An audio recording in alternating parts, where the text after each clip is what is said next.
Welcome everybody to episode 83 of the Corner Blue. We are off from our hiatus. We are out of the caves. Actually, I am because Uwo's been busy handling business as a scout. He's getting paid. So hashtag pay this man. We're phasing it out because it finally happened. So congrats, Uwo, on the gig, on the work you're putting in, the recognition, and that it's monetized now. So super, super stoked for you, man.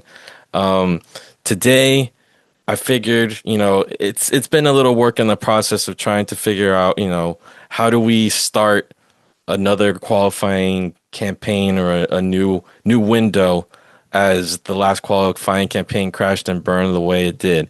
I have to admit I was very frustrated, obviously, with the results, the outcome of things.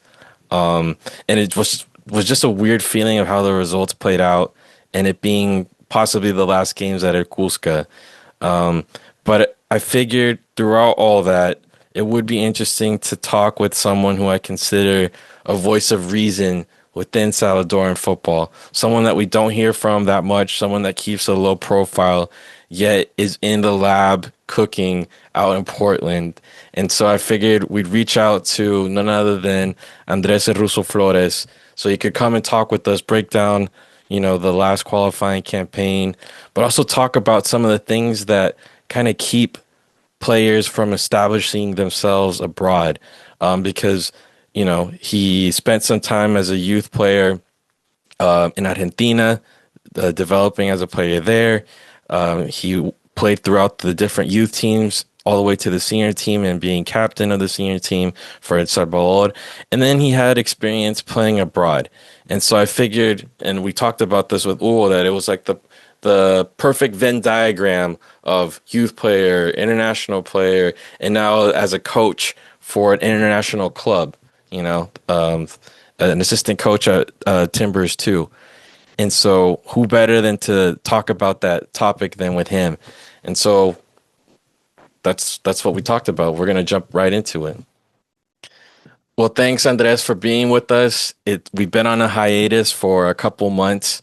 As I was telling you, it's been this mix of just not being able to take the mic in the face of just how things ended with the last qualifying cycle. I think for me personally, it was a disappointment, to say the least. And then also Uwo has been pretty busy. Finally, someone has paid Uwo to work for the federation, for the national team. And so he's been a busy man as of late. And so I thought, what would be better than to try and talk with you, Andres, about your perspective on the last qualifying campaign, just like we did once the qualifying campaign with Uwo Perez wrapped up. I thought your insight was great. So I figured, we need your voice. It'd be interesting to hear your voice on this matter. So thanks for being with us. And maybe if we can start with that, what kind of sensations did the last qualifying campaign leave for you? Well, first of all, Andres, thank you for Andres and Hugo. Obviously, thank you for having me. It's always a pleasure to spend some time with you guys talking about football, about what we like and obviously what we love, that is La Selecta and el fútbol salvadoreño. So thank you guys for having me and thinking of me for this. Well, like you and like I think most of the people and the La Selecta fans, sad because we had a great opportunity to be able to qualify for the World Cup. We made it to the last round, which was great for La Selecta, for the players, and for all the hope that we had, for the opportunity that the group had, and obviously all of us had to see La Selecta in the World Cup. But unfortunately, we couldn't make it, and now we're here talking about it. But like you, just sad and hoping again that we can make it in the next one. Definitely. What was your perspective on what happened in a nutshell? In terms, do you think it was just more of the same? Do you think we kind of got a little too confident with the format?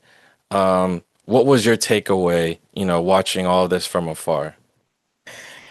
Well, I honestly think that I don't think the group or everyone around the La Selecta got comfortable because obviously we don't have a context that allow us to feel comfortable, right? So I just think that we were not prepared. We were not prepared. We didn't have the tools or yeah, the tools to be able to fight for it. We had a good result against Guatemala in the first game, which gave us a good momentum or hope that maybe we were at a stage or at a level that we could think about going to the World Cup. But if I watch the game again and analyze it, I think if we play that game, 10 times, we probably lose it 9 times and we win it that time, right? If we're being honest. So I think that win and those 3 points gave us hope, but the if we're realistic with ourselves, we need to be honest and think that we were not probably the best team in the group. For sure. I think if anything, with how things have played out with the Federation, that finally there seems to be this new chapter that has started now that we're done with the interim boards. I think there's at least this information out there, or at least there's this sense that there's going to be a long-term project, and that's something that hasn't been really followed through upon, for over 40 something years, as we all know. So I think with that, I think there's a lot of positivity turning the page. I know today the U17s officially, were disqualified from the U17 World Cup. But when you stop and think and analyze things, they barely got in together. They barely got in this team together to play. They didn't have any international friendlies leading up. It's just beginning. This is like the starter, plate in terms of this project. It's a bummer that they didn't make it, but I think it's a good thing that they were able to get a 5-1 result today, and ended on good terms. Um, when it comes to these changes, what's your sensation from afar? Do you see a level, are you hoping for a level of organization that we haven't seen? Are you seeing it already? What's been your take from afar? Well, I think if I can start with the current status of the federation or of the football in general, I think we're still in the first phase. Um, Changes in football take time and take more time that we and everybody would like to see, right? Or would like to wait for. So we're in the first phase. We have a new leadership, which is important. I think that in terms of structurization, there are some good signs now that that the structure of the federation and the structure of the the football in general has a vision. We still don't know where how the process is going because obviously it takes time. But for now, I think there's positive signs that things are building in the right way.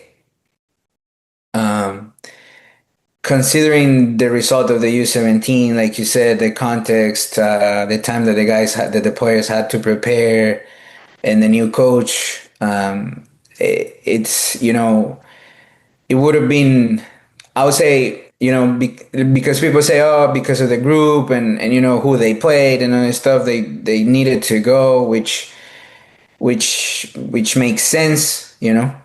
But at the same time, it's like it would have been weird to qualify with this kind of group and this kind of preparation. You just had a guy, you just had a group of players for a month. You brought a new coach that didn't have a history in the country, or so it would have been weird if we would have made it, right? So I think, like I said, we're still in the first phase. We're still figuring out things. I don't have a lot of information. I don't have any information about how things are going, but I think, in my opinion, it's gonna take time. In my opinion, things are moving towards where they need to go. But I would expect it to be, slow, and I hope that some results are gonna come in some years. Yeah. First of all, Andres, thank you for being here with us again. I think that you bring in a very interesting perspective that it aligns with how Andres Rico and I feel that if we look at what the Salvadorian media was talking about before the U17 tournament, it was more of this group is obligated to go because the previous group qualified. So anything other than a qualification to the World Cup is a failure. And and um and to me, I don't see it that way. And then you say that qualifying this time would have been a strange situation, not something that we have necessarily worked for or that we have been preparing and we had a clear plan, in part because there's been a transition from the normalizing committee to the new leadership in the federation. And I agree, as much as I would have loved to see the U17 go to the World Cup, because there's always something positive about that. The reality is that with everything that's being done with the scouting in El Salvador, with the ongoing scouting here in the United States, with what Hugo Perez and Cienfuegos are doing, if anything, we might see some of those results a year from now, in the 2027 group. Uh, and I'm talking just for that particular age group. Uh, Senior team is a different story. You don't build a World Cup team in a year or two or three. Of course, you can work very hard and you will see the results, but I um I agree that although it would have been nice, and I think we would all be happy if we had qualified, it wouldn't necessarily be a reflection of the work that has been put in to achieve that. Um, so it's interesting because for someone who has been living here in the US and you're coaching in the MLS structure, you have a more realistic vision and you know how a process really works. And it was not realistic to really have that expectation of going to the World Cup just because the previous group qualified. I think if anything, if I looked at the way the teams played, if I make a comparison, I actually think that this group seemed to have been a little bit more cohesive and seemed to be having more of a clearer idea of what they wanted to play, how they wanted to play, with a very short period of time to work.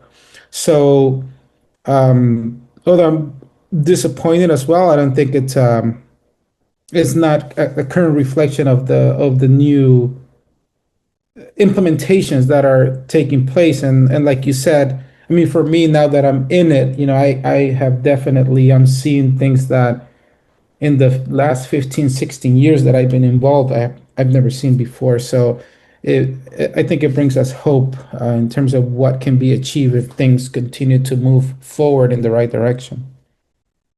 I think the interesting aspect is how short the turnaround is to try again. And I think that should be a motivation that, it's not a 4-year shot. It's every year that, there's going to be the opportunity to make it. And I think considering the age group, like anything could happen, like there's no set like paradigms in sports at all, but especially at the youth level, like people were already saying that El Salvador was eliminated after the loss because everyone assumed that Cuba was gonna blow out Belize, and it didn't happen. I mean, these are young kids. Anything could happen. And I think if anything, the 5-1 score I hope will motivate, these kids and the kids that are coming after them to see that, you can have a bad day, but it doesn't have to mark the rest of your journey. And I hope that defeatism kind of gets, turned down a little bit, considering the good result today, and thinking that, they were only a goal or two away from making it through. Like it's U17s, guys. Like anything could happen. It's like, Yeah. yeah, I totally agree with you in that sense because the most difficult part in that stage or that age is to find consistency in the players. Because you can have a player that gives you a 5-star performance one day and the next day he's like a tool. It's very difficult to find consistency at those ages, and that's why anything can happen. That's exactly why. And I think the most important part for Hugo, now that he's there, the staff and the federation, in my opinion, is more than just thinking about, oh, obviously it's a disappointment, but more of just thinking about the result is what can we do better next year, you know? I think now you guys are scouting here in the U.S. and in El Salvador and other stuff, and what can we learn from this experience so it doesn't happen next year, or so it help us to be better next year, and we can find a more consistent presence in the U17 World Cups in the future, because that should be the goal, right? Because I think at the end of the day, you could go to a U17 World Cup because that group had a good month or that group had a good week. But then what happened next year? Yeah, that week didn't work that well, right? It wasn't consistent because we didn't have enough, because we were not consistent in the work we were doing. We were not consistent in the implementation of the game model, the idea that we scout, the profiles that we have, all that stuff. But if we find that consistency in the system, in the work that we are doing and that we're implementing, then is going to be noticed on the field. And then probably we're going to have more presence in the World Cups in the future. So I agree with you in that sense. yeah, for sure. I think if anything, it's a good indication that they were able to turn around the third game. But yeah, it would have been a fluke if they made it. It would have gone in within like the template, the Salvadoran template of, just throw whatever out there and see what sticks, and it working out. It didn't, but I think, the federation's in a position where it can continue getting work done, and the results should, come down the line. I wanted to one of the main reasons I wanted to talk to you too, because I feel like there's this trend that's risen recently, but it's always been in the back of my mind, is for this current tournament in La Liga Pepsi, the domestic league in El Salvador. A lot of players that were vying for spots in clubs abroad have made the transition back for whatever reason. But I've noticed that there's this trend, or I feel like there's this pattern of sometimes La Selecta, for trying to put it in the most nicest of ways, can get in the way. I feel like there's this pattern of sometimes a disconnect between club, national team, and player in a way that doesn't foment or doesn't help the Salvadoran player playing abroad to be able to continue growing as a player abroad and to be able to sustain a career abroad. And so something that I would like to talk to you about, and Hugo and I had been talking about this too, is due to your experience, as a player that played abroad at a youth level, later at a senior first team level, and then in the national team. What were some of the things that went on in your experience that you feel may have hindered possibilities or affected you in some way in terms of succeeding at a club level abroad? Well, I can share the story again with you, Andres. We were talking about it before starting the recording. And when I was a player, I can talk to you from my experience as a player. When I was a player, I had the opportunity to go and play in Denmark. And I started the preseason with them. And then I was fighting to get in the starting lineup, fighting in the preseason. It was going well at that moment. And then in that process, in my adaptation process, I developed a little bit of an injury in my knee. But I was, managing it. I was just playing with it and all this stuff, so no problem. At that point, we had the U23s Olympics qualifier with the U23s. I received the call up from the national team. And since it was mandatory from the club to release me to let me go to the national team, the only thing they did was they suggested that I don't travel with the national team because I was carrying that injury, and they thought that because there was a lot of games in short period of time, I could have make it worse. Which at the moment I was like, no, I want to be part of the national team. Things are going good here. I think I can manage it. I'm young. I'm just gonna go. I want to go and I want to go to the Olympics with the national team. So I travel, I go, I play. I ended up getting the knee injury worst. We didn't make it at the end. I traveled back to Denmark. I start training with the team again. Couldn't do it because my knee was blown up. Like I couldn't. So, well, I was just, recovering, return to play process, this and that. Took me like 3 months. And in those 3 months, the transfer window was open again. The coach brought someone else that played with him in a different team.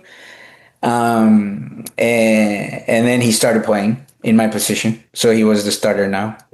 Things were going well for him. I didn't have more chances to play. I was ready to play again. I had some minutes at the end of the year.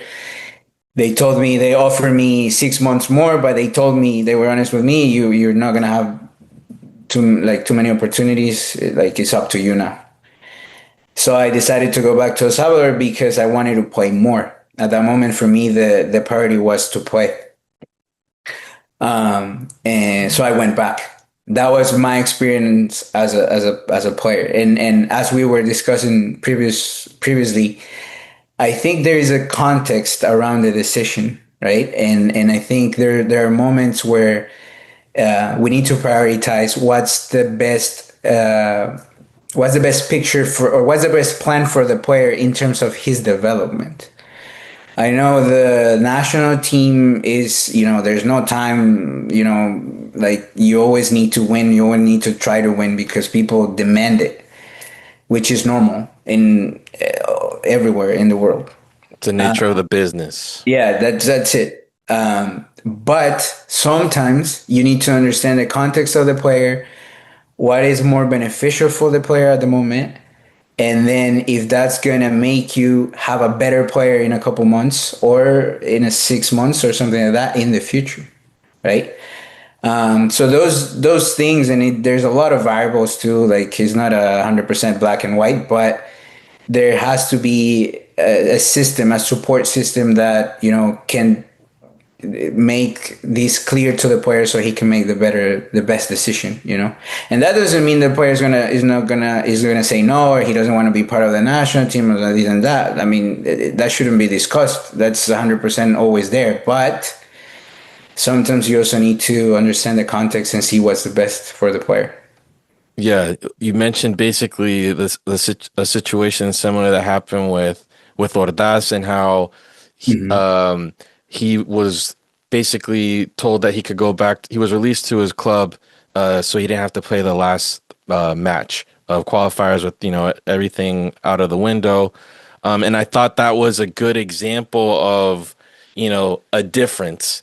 Uh, because I said it here on the show months ago. I was concerned about Harold, and I was concerned that if he was going to be called up for the national team, and what felt was prematurely, that it could affect his chances at staying abroad.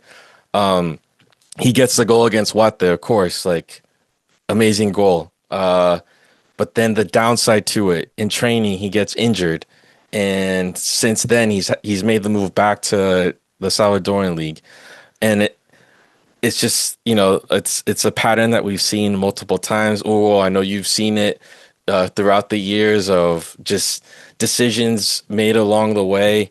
Um, what do you think the federation could do, or the national team could do, in terms of, being in communication with clubs, or being in communication with players, so that they don't end up hindering their career, whether it's call-ups being prolonged, or, the microciclos or campamentos lasting months when it comes to youth national teams, because there's been cases of that where players, están concentrados por 9 meses cuando deberían ser microciclos en teoría para poder seguir con el club. So situations where, yeah, the camps are too long, or players play on injuries. What are some of the scenarios that exist, and how do you think the federation or the national teams could mitigate something like that?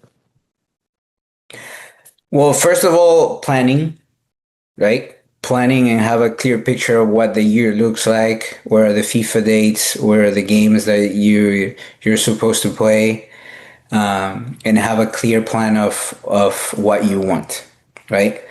Microcycles, like how many players or how many windows you're gonna have, how many days you want to train, and other stuff that needs to be discussed and have a plan, right? To be able to then start making the moves that you need. The second thing, I think, communication, direct communication between the physical or the sports science departments from the clubs and the federation. That's also very important. Where is the player physically at the moment, right? How many minutes can he play? Where does he is he carrying an injury, a small injury, a pain? If he travels, like how long is he gonna travel, right? If he can, like with Nathan, I think was something, I don't know if I'm mistaken, but I think he was limited to play a certain amount of minutes, right? So all these discussions need to be part of for every participation that a player could have with the national team, so they go to the national team and they can perform. Because at the end of the day, like if you bring a player for a week, how much can you really develop from that? Like you just need to have the player in his best physical windows so he can perform during the game. So all these conversations, all this planning, it's a lot of work, but at the end it's gonna pay off if you really do it the right way. So I think, if I can just summarize it, it's just planning, clear communication, and put the player as the priority, because the player is the one that is going to give you the best results at the end. Ooh. Yeah, I agree. I think Andres nailed it, and I think that it it's a very complex subject, right? Because you first of all, the most important thing is how you handle it internally, how the federation handles the communication with the club. And I think, at least from what I'm seeing now, I think that there's improvement in that area, especially what you mentioned with the having a more communication with the sports science department and sending data from the national team and vice versa from the club to the national team. so that players are not being overloaded with work and make them more prone to injuries. I think a lot of that is being done. With Ordaz, there's the instances in which he had limited amount of numbers of minutes that he could play, but also we had him uh, leave before the Panama game because the club requested him, and there was a conversation with the authorities, and they agreed that it was the best for the player to go back. And I agree that that was the best course of action. And as we saw, then you start looking at the media and or the fans who, I mean, now with social media, everybody has a platform, right, to say whatever they want to say. They start going into the subject, oh, he's not committed. Just because we're out, he doesn't want to be there anymore. But, at the end of the day, I think the clear communication is important for the fans to know that it's not a lack of commitment, but you have to find a balance between your career. At the end of the day, if you don't have a career, there's no national team. And we've seen that. We've seen those cases where we have players that are up and coming and we get too excited and we want them in the national team all the time. But the club is the job. That's what pays you. And if you do really well in your club, you're going to do really well for the national team. But it doesn't really work the other way. We as Salvadorians, we've seen it. We've seen players that, hey, they go to the national team, they do really well, but they don't play in their club. And that can only last so long. So I think that clear communication and finding that balance where you're not affecting the player's career, but adding to it. Being part of a national team is it's a big deal. It's important, but there's also a club, and that's your job. So I agree with you that the planning and the clear communication are some of the most important implementations, I think, and I'm seeing some of that already. And then for the fans, some of the fans that are listening to us, it's important to understand as well, because we saw it. Like Steve Purdy was one example where sometimes he prioritized the national team a lot, and then he was released from the club eventually because he was between injuries and national team. He didn't really have a whole lot of time with the team, with the club. So it's important. And you, Andres, now that you're in it, you know what that's about. You know what it's like to not have a player and to have the player be absent a lot. It's a very interesting fine line between what's the sweet spot, keeping the And club happy and national honestly, team. sometimes there's not even a sweet spot. Like it's very difficult to find the right, the bad. Like you can work a lot to try to balance it as much as you can, and maybe you won't.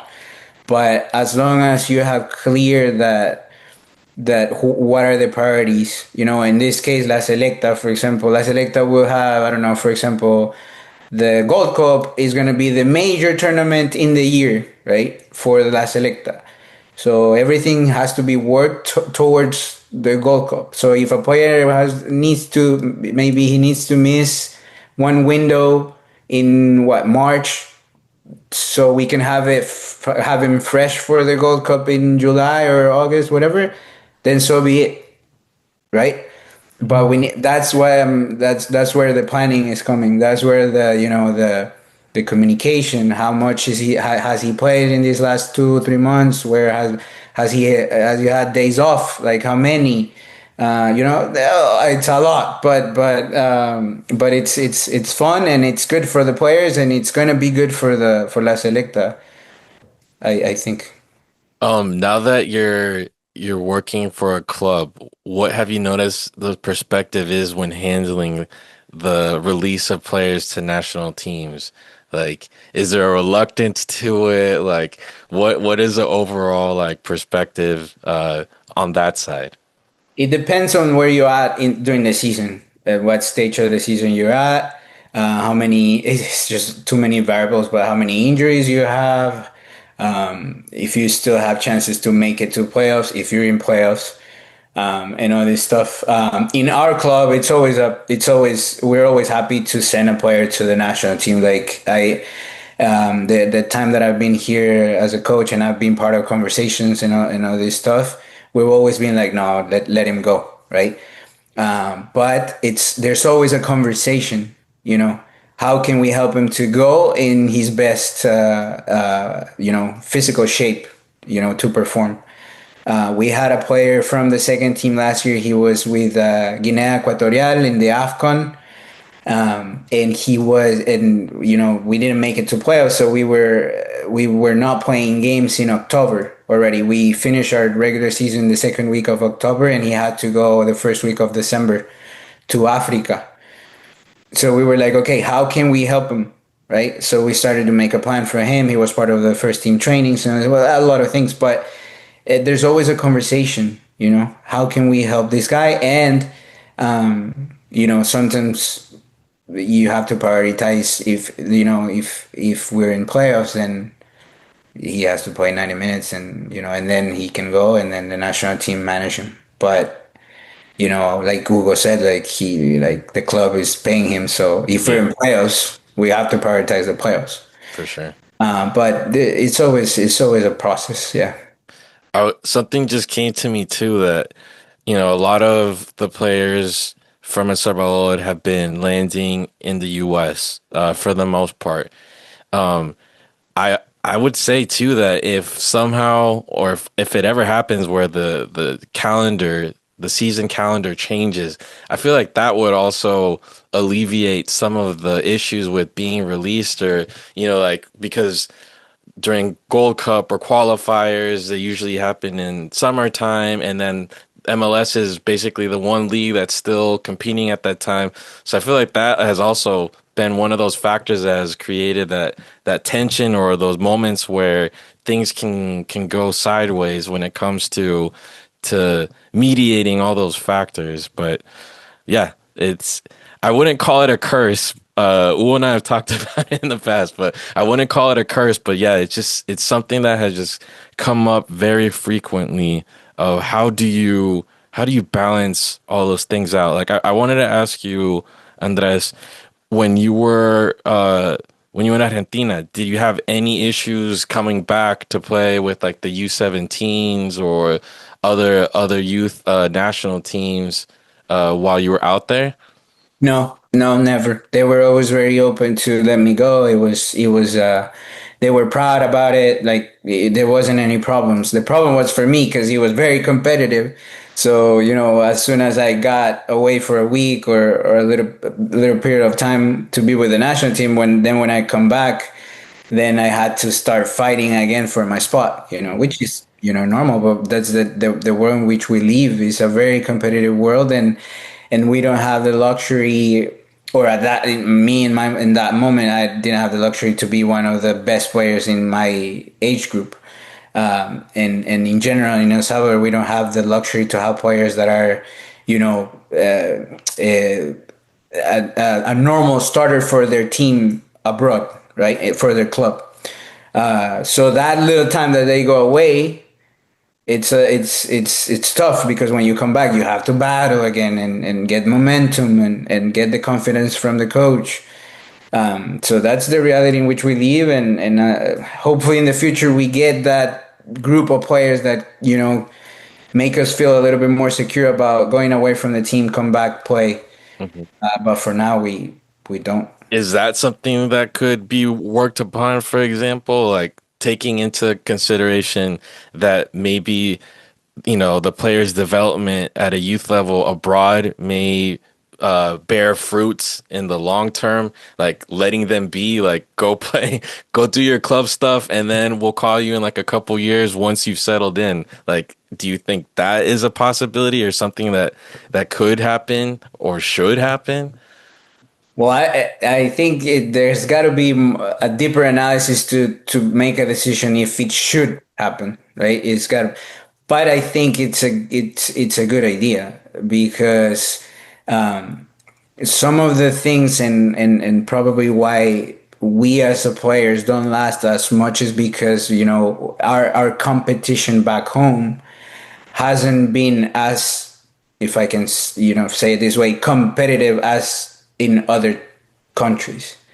Like I was talking with another person like a couple weeks ago about Argentina, for example, and I brought my experience and he's been over there and stuff, and we were like, some of the players in Argentina make it to the first teams or international because that's natural selection, not because they were the best. They were just the ones that soportaron, all the pressure, all the competition, all the things that they had to go through during their youth ages to be able to make it to the first team. And maybe they were not the best players, but they were just more adaptable.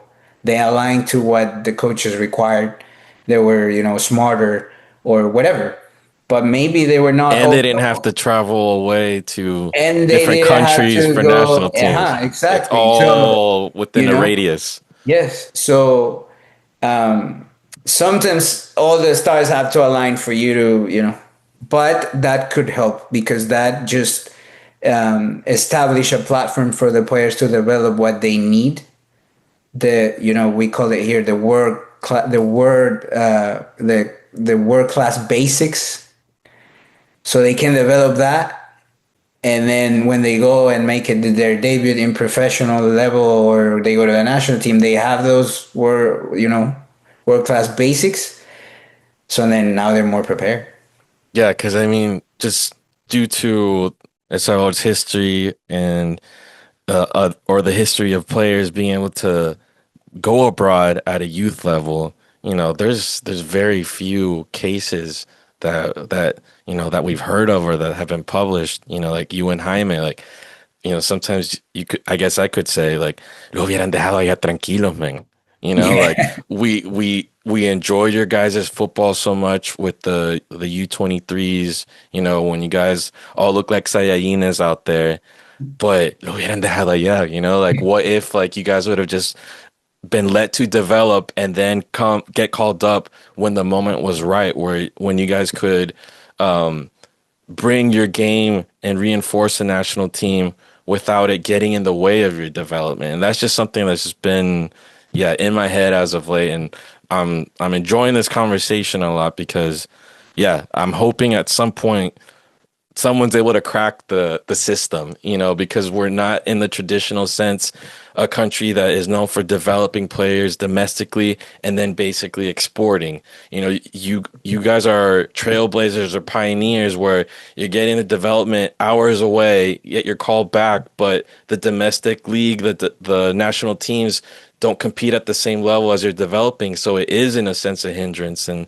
there's been cases and cases and cases of this. So yeah, I'm hoping at some point like someone figures this out because I feel like our best chance until the development domestically catches up, our best bet is letting players just go flourish abroad, and especially the ones that stick, and giving them the opportunity to stick. So, I mean, I wanna add to yeah, that because I think that again we can clearly tell that Andres has been in the different phases of the game, right? From going abroad for development to going back to the professional in the first division, then going abroad to play professionally.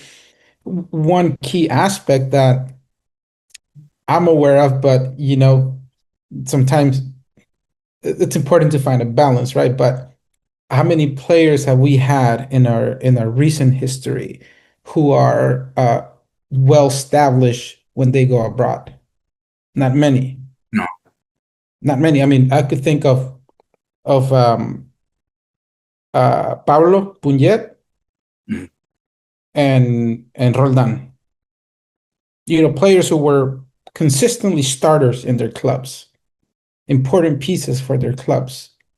And we saw when those players went to the national team, they went back to their clubs. Maybe they sat for halftime when they were back, or one complete game, and then they were back consistently playing.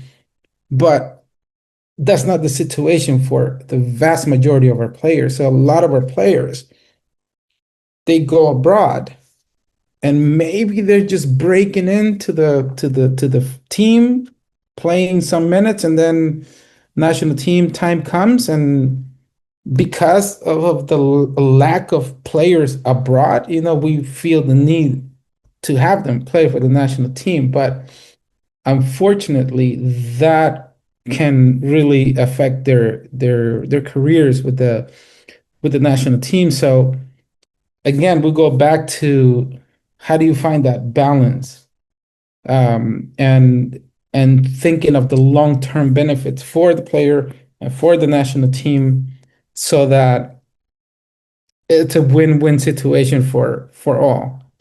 Because theoretically, the playing for the national team is the top, right, that a player can get. But that's not always the case. At least it's not perceived that way, always, depending on what your national team is. And yeah, it's a good conversation, which actually leads me to, now that you've been coaching for what, you're going to your third year, This is my starting my fifth year. your fifth year, Yeah, yeah, as a MLS Next Pro yeah. coach. First, I wanted to know, because I want to use the Harold example. It's interesting because I was when we were in Panama, for the last game of the qualifiers. I was talking to someone, and they were asking me, "Hey, how's Harold doing? And do you think he's gonna go to the first team?" And I remember telling this person, "Well, he played a few games with the first team. They're only allowed to, I think, to play 2 games before they Four have during the four year. games, Yeah, 4 games during the year before they will have to get a contract with the yeah. with the first team." He had those. So I was telling, this person, if he doesn't go to the first team this coming year, I doubt he's gonna continue. So, which brings me to the question. So, in your opinion, in your experience, how is there a big gap between the MLS Next Pro team and the first team? And then, second question related to that is, for a case like Harold's case, when does a club decides, okay, we've had this player in the second team for certain number of years, like when does the team decide, okay, it's time to let this player go, or is it worth giving him another year in the second team? Like, is it 2 years? If is after 2 years the player is not really making that jump, is it time to release that player, or how do you guys normally handle something like that? I think that's a great question, and just to have a perspective on how the system works here, and what are the actions that are taken by the clubs with prospects like Harold, for example. I agree with you in terms of there is a gap between MLS Next Pro and MLS.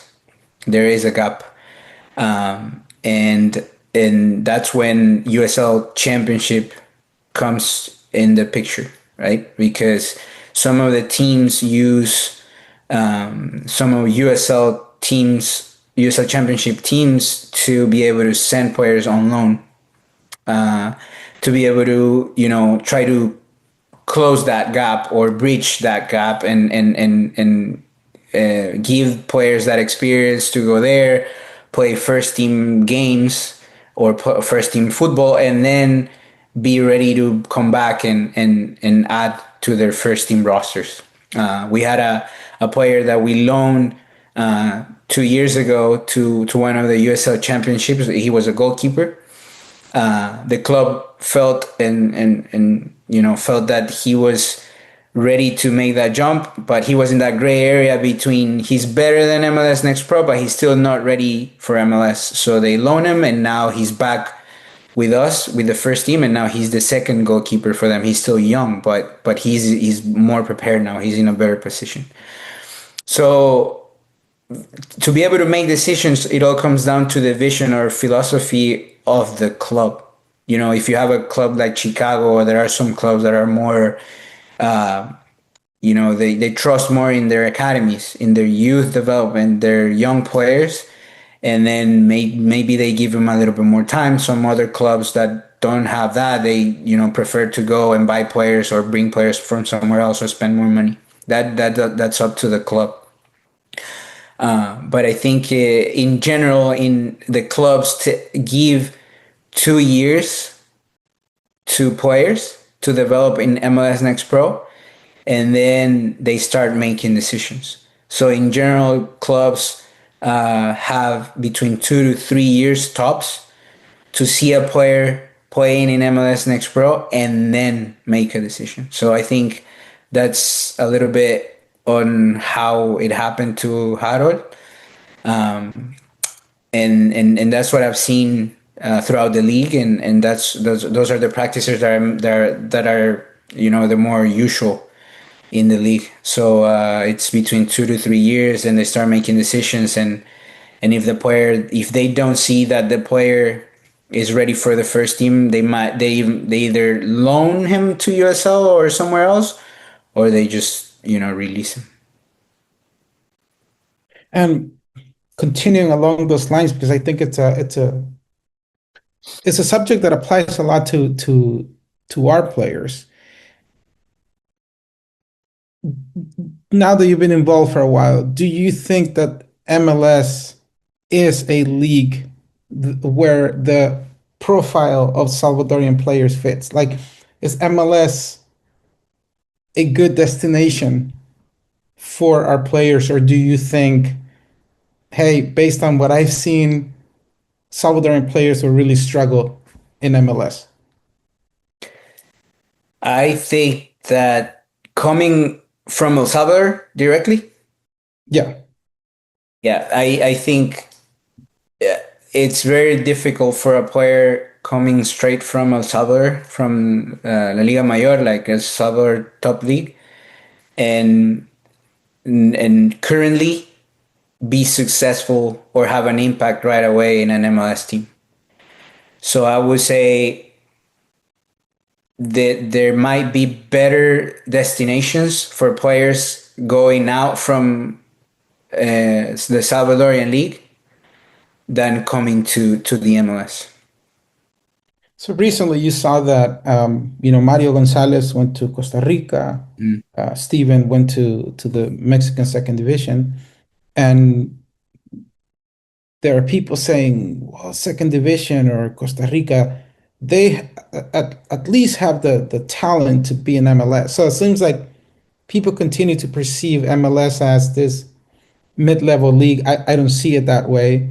Of course, I don't see it necessarily as top European leagues, but it's there with Scandinavian leagues, for example. It's Swedish, Danish league, perhaps maybe slightly higher overall.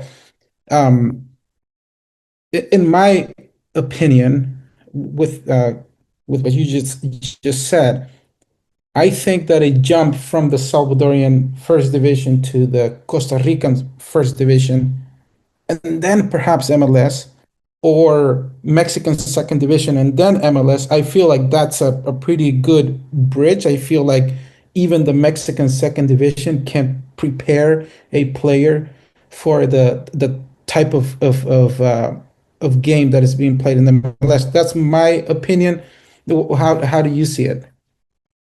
So let me see if I can explain you how I see it. Right,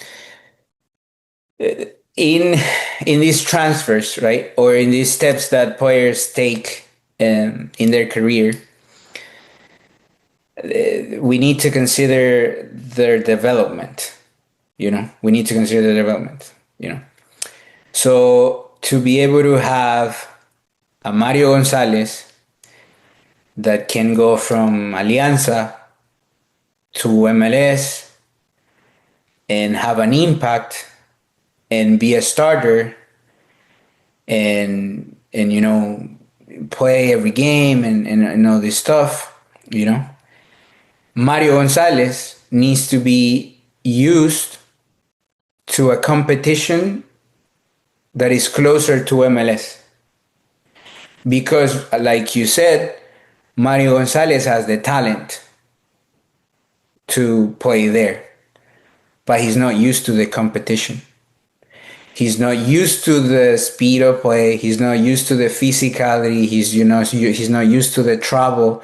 He's not used to the week of preparation that requires the MLS, right? He has the talent. He's a good player, but the competition goes hand in hand with the talent. So I could be a good player, but if I'm not competing every Saturday against better players than me, I'm not gonna develop and get better and achieve my potential, right? So for Mario, as an example, to be able to achieve his potential or his highest potential, he needs to be competing at a higher level so then he can achieve his potential and then he can have an impact in MLS. I don't know if that makes sense. Yes, it does. Yeah, because if not, the good player, the talented player is going to go to MLS, for example, in this case. But because he's not used to that physicality, the speed of play, all this stuff, he's going to go and his contract is going to end in a year and he's going to go back. And he lost that year, you know, as a year for his development to be able to play every Saturday, and then play as against better and all this stuff and be more prepared for maybe the following year go there, you know.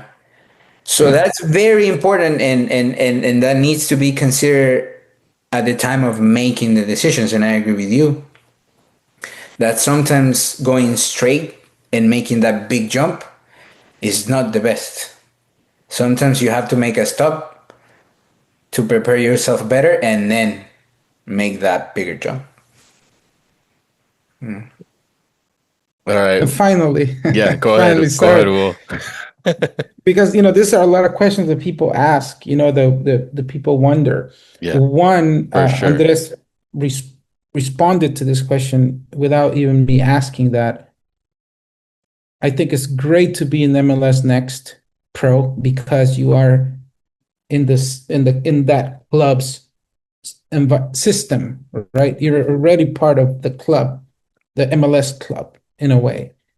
But the reality is that competition-wise, USL Championship, it's a higher competition than MLS Next Pro. Do MLS clubs pay close attention to the USL Championship as a market to go find players to bring into MLS? Not enough. Not enough. They, they have a network of agents and people that is watching, and it's very difficult for them to miss, a player that is, a highlight from the league because they have contacts and they have the network and people talking and they all know each other. But if I would be lying if I tell you they're watching the games and they're no. Mm. But if there's a highlight, we all know. That's for sure. Mm. That's for sure. If there's a highlight, we know. We know because everyone is like, oh, this guy's killing it.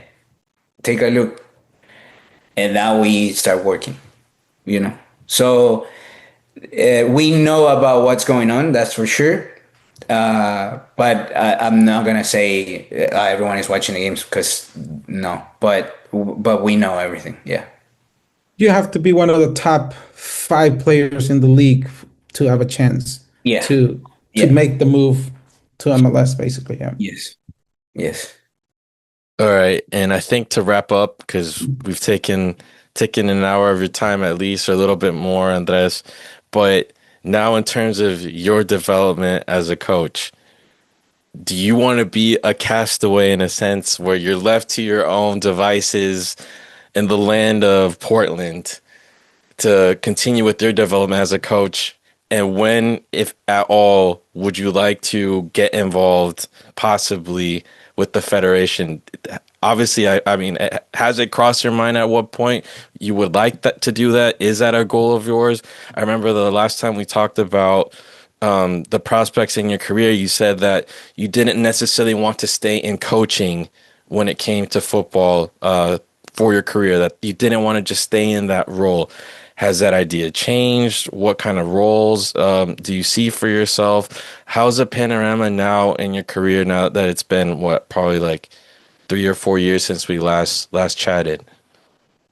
First of all, you have a great memory, and Thanks, man. you remember all that. That's great. Yeah, I did not rewatch the episodes, I swear. Okay, okay. Um, Look, it's been great for me. I think I was telling you before. I've the first couple years it was a little bit overwhelming for me. You know, the transition becoming a coach right away after being a player, and understanding, you know, the job, the role, and all this stuff. I started as a second assistant. Now I'm the first assistant. I've had the chance to coach the team as an interim position a couple of times, and it's been a great experience.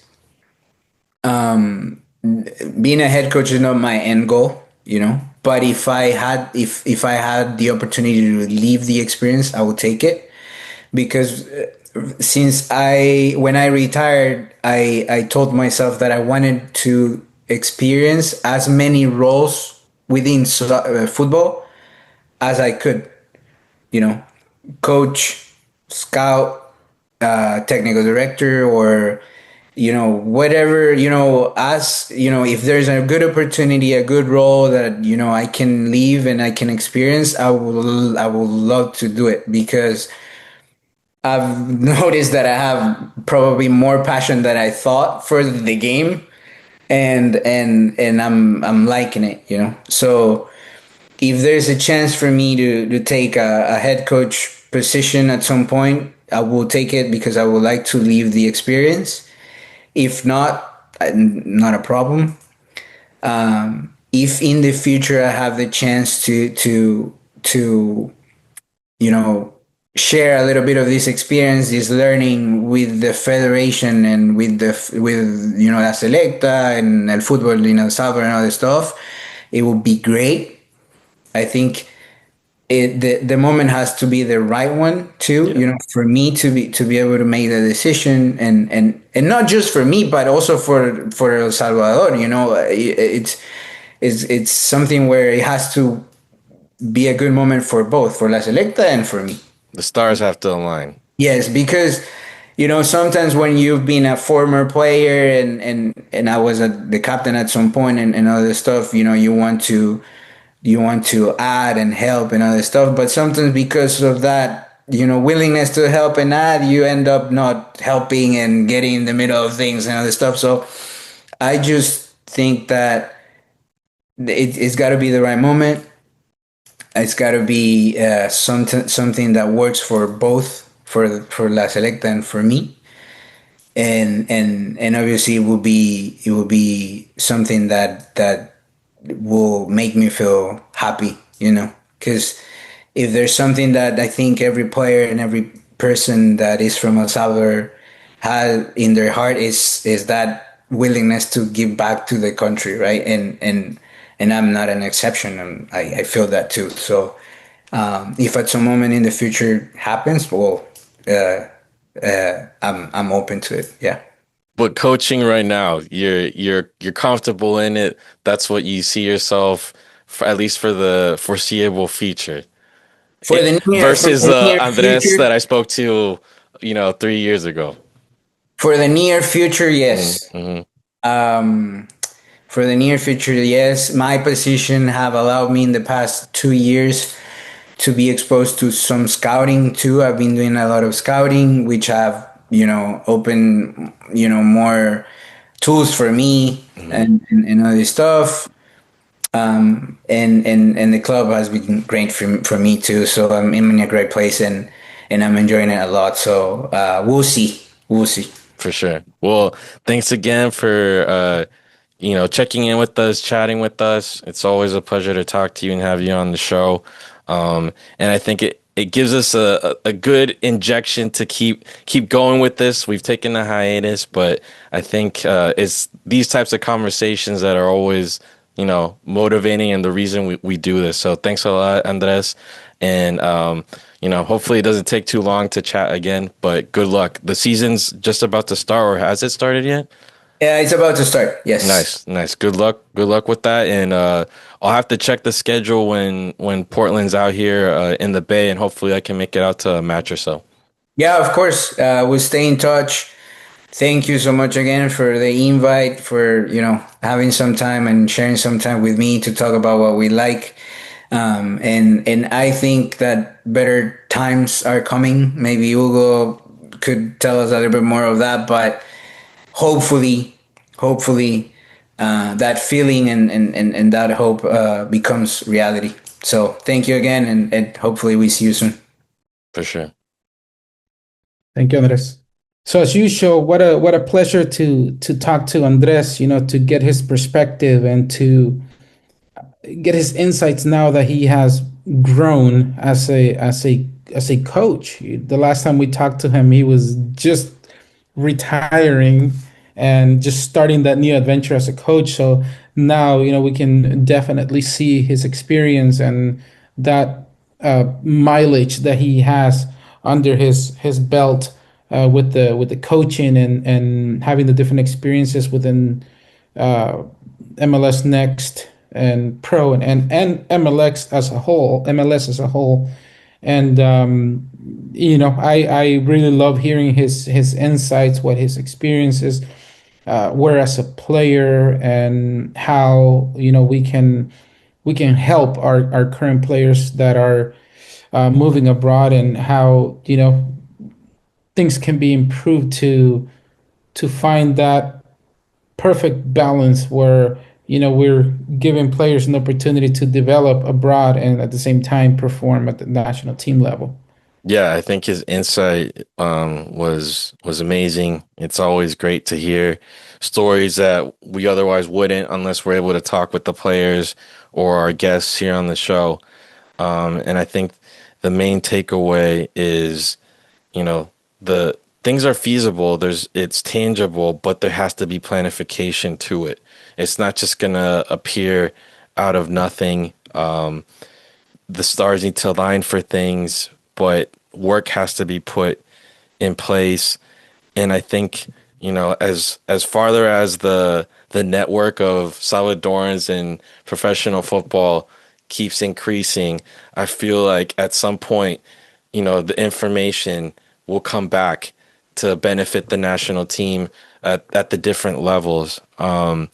And yeah, I think it was a great conversation, and I think there's a lot to learn from what he said. And I think that now with this page turning and the new qualifying cycle about to start,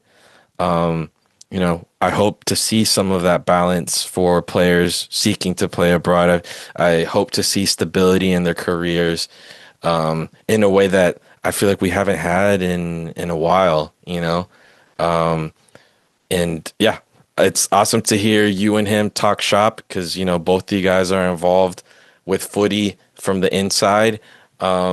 And then as a fan, it's just awesome to be able to talk about anecdotes and hear his perspective on things. So overall, great talk.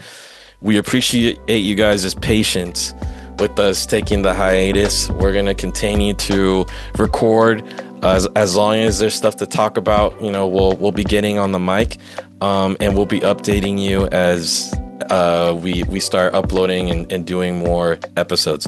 So thanks a lot. Remember, spread the word, like and subscribe. We won't be falling asleep on you, and we'll be hopefully getting back on the mic sometime soon. So thanks a lot for listening, and have a good one.